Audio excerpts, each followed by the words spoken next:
Hello everyone, I thought I'd do a quick video.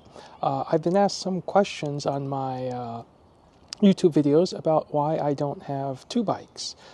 As some of you may know, I traded in my 2023 CVO Road Glide for a 2025 Lowrider ST.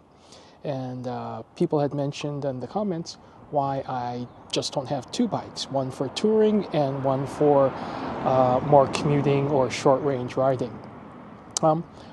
So I thought I'd go into that a little bit and explain why I don't have a CVO Road Glide and a Lowrider ST. Besides, of course, the budgetary reasons, the monetary cost.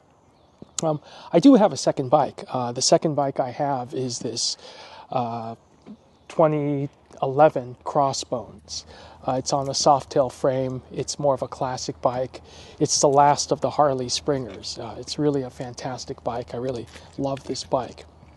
And then sometimes when the mood takes me, I'll want to ride this bike. It's much more analog. And of course, you know, I have my 2025 Lowrider ST. So some of you may wonder, well, if you're going to have two bikes, why don't you have a touring frame bike, like a Street Glide or a Road Glide? Why did you trade in your 2023 CVO Road Glide? And the answer to that is probably maybe specific to me, but factored into my reasoning, obviously. I have two Softail framed bikes. Obviously different because one is more classic, it's a Springer, has this beautiful Springer front end, and one is certainly much more modern. The reason I decided not to go with a touring frame bike is because if I ride my Softail frame bike, my Lowrider ST, or my Crossbones significantly, I get used to the weight, the handling, the maneuvering of a Softail frame, which is about 150 pounds lighter than a touring frame. And then if only occasionally I go to a larger touring frame just for long range riding, which I might do maybe 2 or 3 times a year, I feel that I'm not used to that larger bike.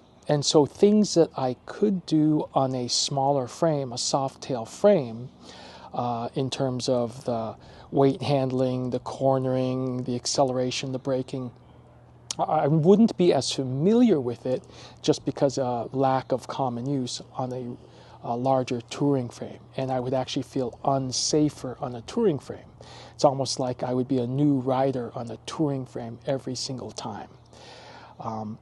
I think that would be different if I certainly rode a touring frame bike all the time. I would certainly get used to the handling characteristics and the maneuvering of it, and I'd feel much more safe on it.